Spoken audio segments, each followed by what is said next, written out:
goes all the way to Washington, D.C., huh? Goes all the way to Washington, D.C. I don't know. Yeah, you Homeland Security? No. Yeah. How far have you taken this down to, how far have you actually ran a load?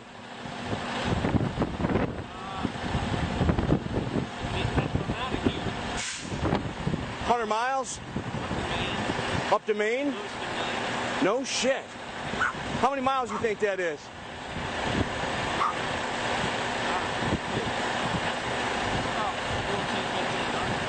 Man, that's unbelievable.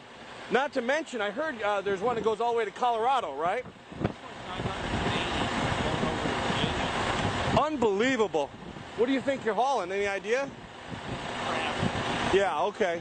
Yeah. Crap makes all kinds of stuff. So Yeah. You don't really know. Yeah. I know there's been a lot of military stuff being hauled around lately, that's for sure, huh? Yeah, but not in here. We deliver to military. Gotcha.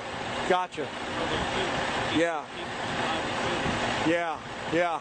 Well, I appreciate. I heard there's water supply, food supply, everything's in there. Huh? Yeah, unbelievable. But you don't get no cell phone for service. No. Peace, brother.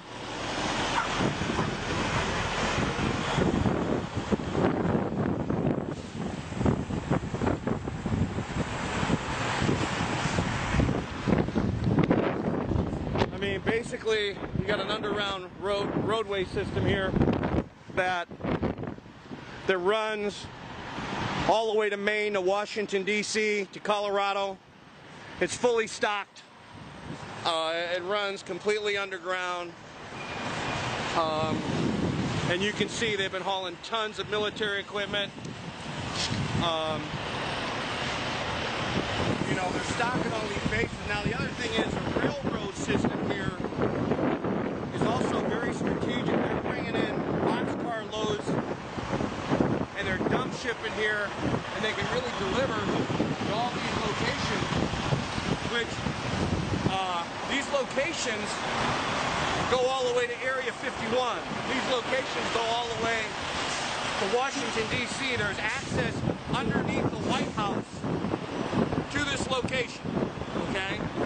So this is a strategic location, which is really the new command center for the Illuminati and the United States government. Well, forget the United States government.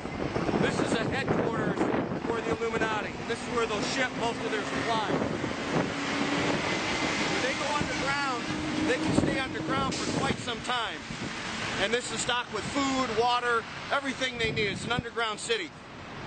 So this is the north entrance, and we're going to go see if we can do some more digging.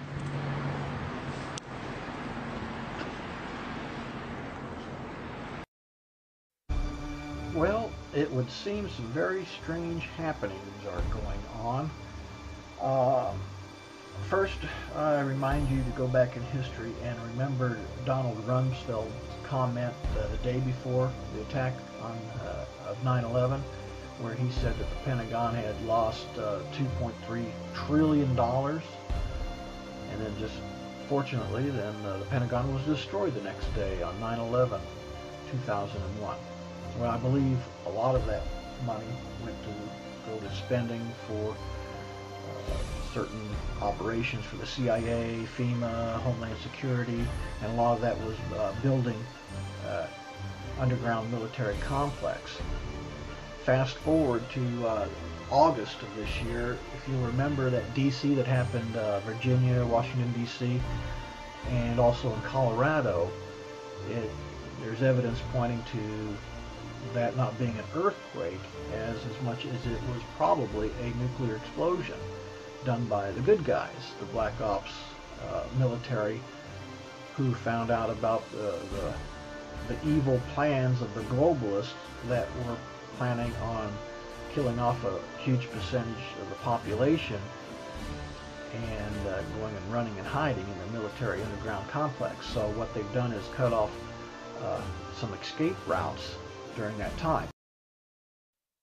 Hi, I'm Janet Napolitano, Secretary of the Department of Homeland Security. Homeland Security begins with hometown security. That's why I'm pleased that Walmart is helping to make our communities more safe and secure. If you see something suspicious in the parking lot or in the store, say something immediately. Report suspicious activity to your local police or sheriff. If you need help, ask a Walmart manager for assistance. Thank you for doing your part to help keep our hometowns safe. Here we are at Corporate Slave America Walmart Supercenter in Hickory, North Carolina, where just before the holidays, Hickory Police Department decided they needed to put up one of these OCX Skywatch towers. They purchased it using JAG grant funding from the Federal Recovery Act of 2009. They started out during the holiday seasons saying they were going to patrol the area for the mass influx of customers coming through here. But what we have seen is that they just moved it shortly after the turn of the year to the local Target parking lot, and they also ended up putting it over at the mall. But this week I ride by and here it is back here again. It's manufactured by OCX, ICX. They are a Department of Homeland Security contractor. I don't believe they're out here today, or else they would have already started a conversation with me. I've talked to them before. All they really had to say was that it was, quote, operational. Security cameras. This is total police state. First time I come out here, somebody had a van parked out here that said, Ron Paul was right. They say this can be equipped with infrared security cameras, but I don't believe this one particular model is. It has weather, wind speed. You can see the high intensity lighting there, fog lights, and the megaphone. So you can just imagine what that would look like in the dark in a foggy night with a bunch of protesters around it. The manufacturer of this thing here even says on their website that it can be used for crowd control and civil unrest.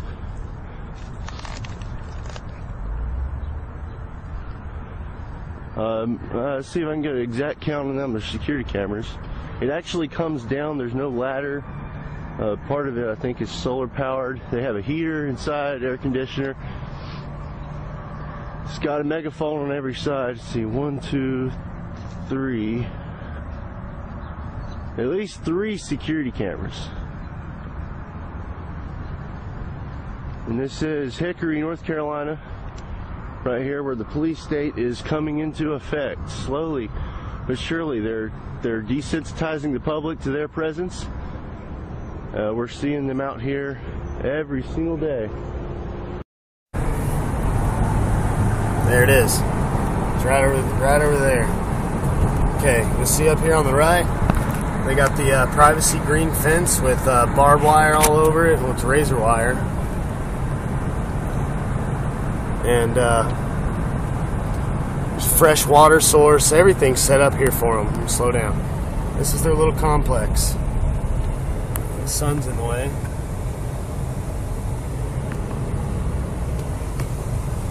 It's an underground facility. It's like a base. That's the top of it. Why in the hell does Walmart Supercenter need that? See the Walmart trucks? And I worked in this little white building here.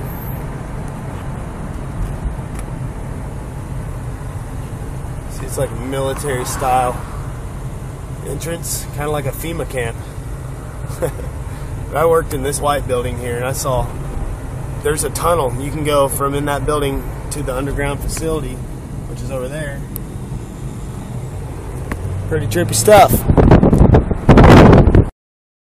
The fact is, this devouring beast of a corporation ruthlessly stomps on workers, neighborhoods, competitors, and suppliers.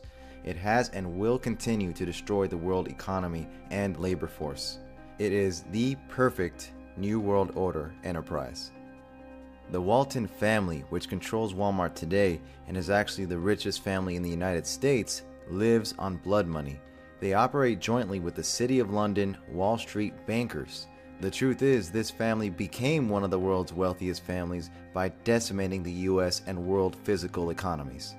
The Wall Street City of London financier oligarchs have financially backed and in fact directed the development of Walmart since it was founded in 1962 by Sam Walton, who also founded Sam's Club.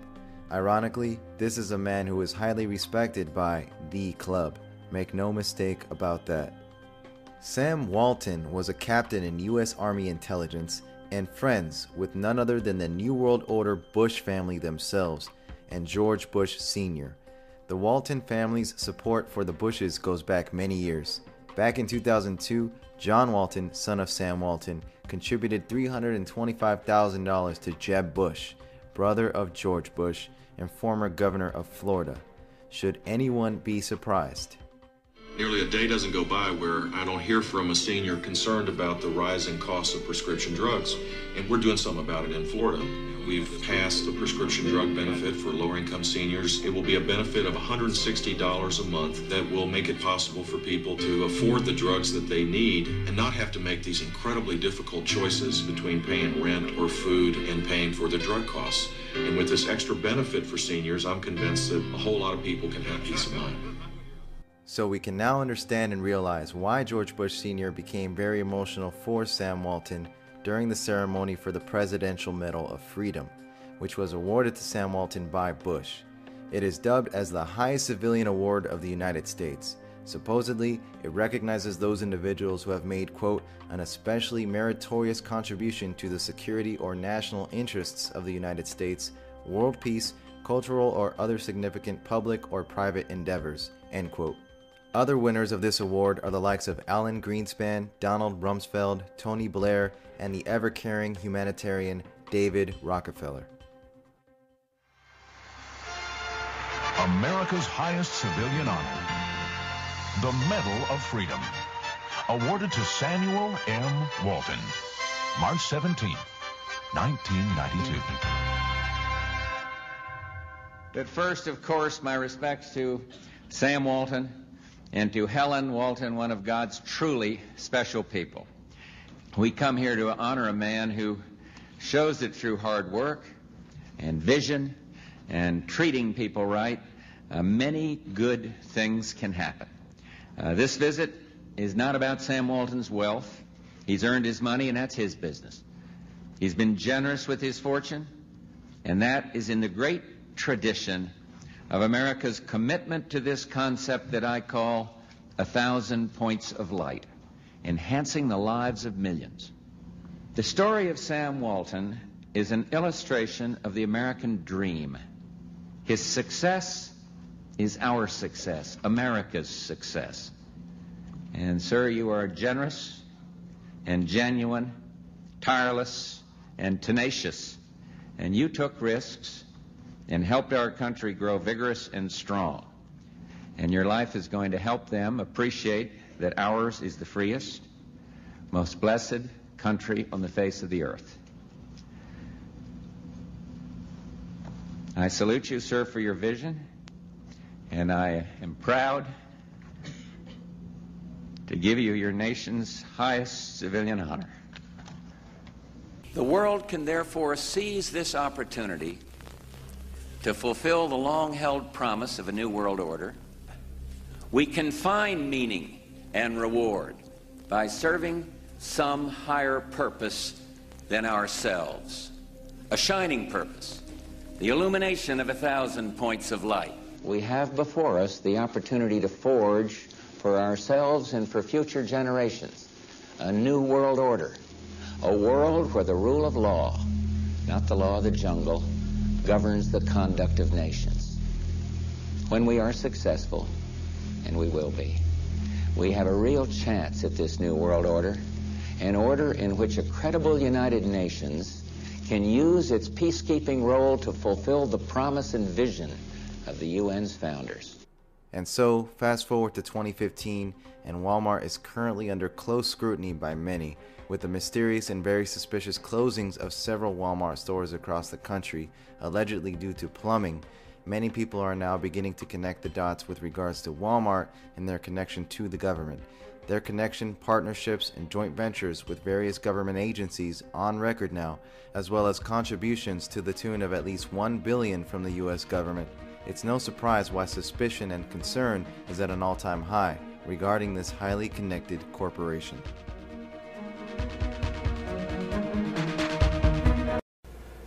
I wanted to say a little bit about Walmart based on some of my own research of the company, some of the stories I'd heard from people or vendors that have actually worked with them and such. I actually have a friend who has a friend who sold a bunch of pizzas to Walmart, about 10,000 pizzas, and well, they have such a contract set up to where you send them the product and they pay you later, okay? What ended up happening was they ended up sending most of all the pizzas back to this guy. And this guy had a small company, so you can imagine what happened. What do you do with 10,000 pizzas? If Walmart's your only customer who is going to buy 10,000 pizzas, well, obviously, you're going to be eating pizza for a while, you know what I mean? He went out of business, of course. So that's a way that they can put vendors out of business, is they'll buy stuff from you, and because of the way the contract's set up, they send them back. They send the product back to you if it doesn't sell fast enough. Okay? Now, I've read many articles and done some studies on how vendors have been pushed around by Walmart. They're a monopoly for the most part in the industry, other than, you know, maybe Myers or Kroger. And Myers is like maybe, I don't know, like 1/30th the size. You know, Kroger, I don't know how that compares. But with Walmart, you know, you obviously can buy more stuff in Walmart than you can buy at Kroger. You have all these electronics and things you can buy there as well. And a lot of the vendors, from what I understand, particularly with electronics, around 2000, I was reading an article by Huffy about the company Huffy Bikes. You know, they actually were pushed to manufacture all their items outside of America because Walmart said your price has to be this low or we're going to get rid of you. And knowing that they have such a huge market sector, you can't say no to Walmart. So if you're wondering why we have stuff manufactured in China, you can ask Walmart why. Because they're the ones who push the prices down so low that these companies had to push their manufacturing outside of America. You thought it was just the vendors, didn't you? You thought the vendors were like, hey, we got to have cheap labor. No, actually. Maybe some of them. A lot of them had people that were working for them. They were, you know, sort of close-knit communities, these factories for various companies, manufacturing companies. And they didn't want to ruin people's families. They didn't want to have to, you know, close down factories.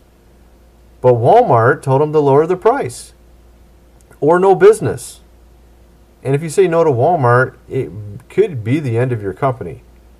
So they either had to evolve or die, you know, change or die, basically. And so now you know where or why everything's manufactured in China. It's not because all these vendors are like, oh, we want to be cheaper. I mean, there might have been a little bit of that. A lot of it was because Walmart pushed them to manufacture in China. And the question is if they were friends with Bush's family, Bush Sr., why would they want to have everything manufactured over in China? Other than the fact it's cheap labor. It seems to me like there's a little bit of an agenda there. You see what I mean? And it's an intriguing question. Maybe you have the answer to that question.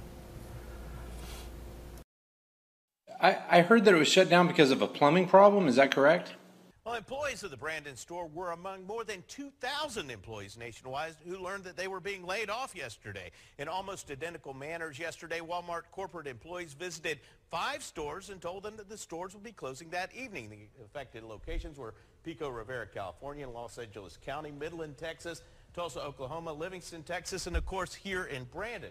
Now, this photo is from that California location. You can see people protesting, about 500 people laid off there. They were told that they had to be closed immediately for 6 months due to those persistent plumbing issues. Now, this was from the Tulsa, Oklahoma store last night, just before it closed. The I-team has learned that none of those 5 affected stores have sought any plumbing permits for future repairs. Don't know that we actually closed 5 stores at one time because these are stores that we had some issues with all kinds of different things. You know, they're older stores. They were built quite some time ago. You know, so they're not meeting the new codes. So we had that issue going on. At the same time, we also wanted to go in and do the new remodel on them. So instead of going section by section by section, we just said, you know what, we just need to close the whole store and just do it right, get it done. Our workers can get in there, do their jobs, not have to worry about customers and stuff, because that's hard for them to work around a lot of moving people and stuff, because they can't control that. So that this way they have everything under their control and they can get in and do their job and get it done. Okay. Right. Well, our local news had reported. That's the reason I was calling. Yeah, and that they reported a lot of rumors so far on a lot of different things, and I do apologize that they have. They haven't called over to the media and talked to them, because otherwise they would have talked it directly with our media relations. But yeah, there are a lot of different things that will be addressed in that. Okay, because that is a much older store. Does this have anything to do with the Jade Helm 15 military exercise? No. Not at all? No, there's plenty of those available to them without having to bother us. They've got that handled already. That's already been handled with this. Okay, so you're familiar with the Jade Helm being linked to Walmart stores and everything? Yes. Okay, yeah, because there's a big buzz on the internet saying that Jade Helm... Yeah, and again, people are just talking and rumors, and somebody says something, next thing you know, it's off and going, and it's off to the races, and it's like, okay. Right, so there's... No, that's not the issue. I can't tell you that. Okay, so there's no tunneling underneath Walmart stores and big military operations getting ready for a hostile takeover of America or anything like that, huh? No. So what's the date that store in Tulsa will be open? I don't have an exact date because, of course, when we come out, we got to go through city inspection, health code inspections. We've got, several hoops there that we got to jump through, at each store at each local level before they'll give us the stamp of approval saying, yes, okay, you can open. And for us to say, oh, it's going to be this date. Well,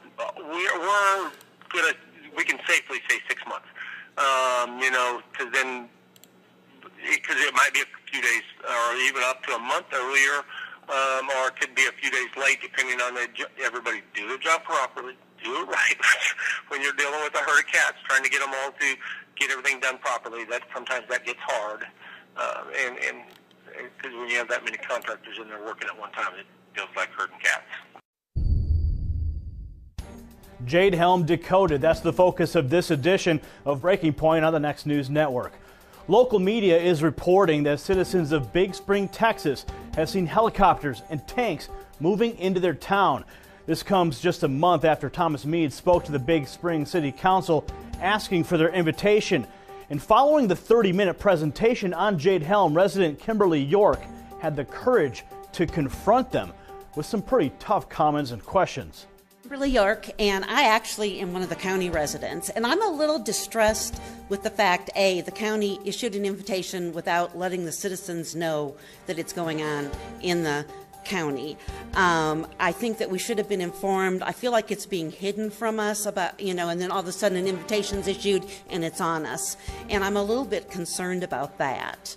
I think as citizens we have the right. I also am a hospice nurse. I have a lot of concerns about our elderly population in this county and in this city by things that are going on and being distressed. It may double our phone calls for home healths and hospices because we will be the first persons they call and get distressed. What the press is putting out is really different than what we're seeing here today. The press is telling us, oh, you're not going to hear about it, you're not going to see it, it's just not going to affect your lives. Well, what we're reading here is that it might affect our lives. And I think as citizens of this county, we should have a voice in whether that invitation is issued. I've got some, like I said, some real concerns. There's safeties for civilians. Why are we looking at safety issues if there's nothing to see here right now? By the way, I am a military brat. I do support the military. I feel that there's other ways of training than inflicting it on the citizens of this county. Now, she felt the groundwork had already been laid. Then the military contractor simply came in to pitch the invite, as if it was a foregone conclusion. Now, before we get into the meat of the drill, let's talk about the potatoes. The military is enticing the invitations from the communities, stating that this 2-month drill will spur the local economies. For example, food. If my team says I need 50 pounds of potatoes, I'm not bringing those potatoes from Fort Bragg. I'm not bringing those from North Carolina. My guys will go to the grocery store, they'll purchase 50 pounds of potatoes, and then they will be appropriately put in an item or in a location to be recovered by the training unit. So we're going to buy those things here. Yes, you heard him correctly. A 50-pound bag of potato. That costs about $10 US at your local Walmart. Now, that was his example. And that, my friends, is the value being placed upon you, opening up your homes, your properties, your businesses, and your streets to this military exercise. Now, this guy certainly doesn't mind as long as his Walmart doesn't close and he doesn't miss the next rerun of How I Met Your Mother. It's going to boost local economy as well, because you're going to have thousands of troops here buying groceries, the military is going to be buying fuel in the area. Now for the meat of the operation, what should be expected to take place? What can you expect? Now understand that this slideshow is our standard slideshow that we use to brief the counties and the cities. Within the cities, you won't see most of this, I would tell you. For example, increased aircraft in the area at night. You'll see that out in the rural area. We have a resupply, an aerial drop that will occur, and then some paratroopers as well will jump into Martin County in early August. It won't happen within the city limits. So there you have it. In a nutshell, U.S. military coordinating with local law enforcement and elements of the willing public.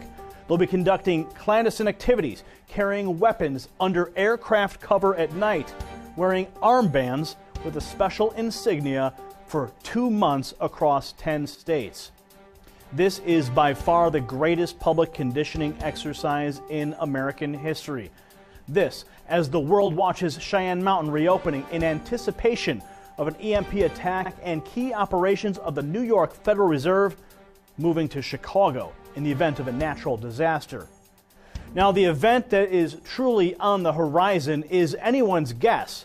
However, one thing is for sure, troops will be ready and trained to take over your town when it happens.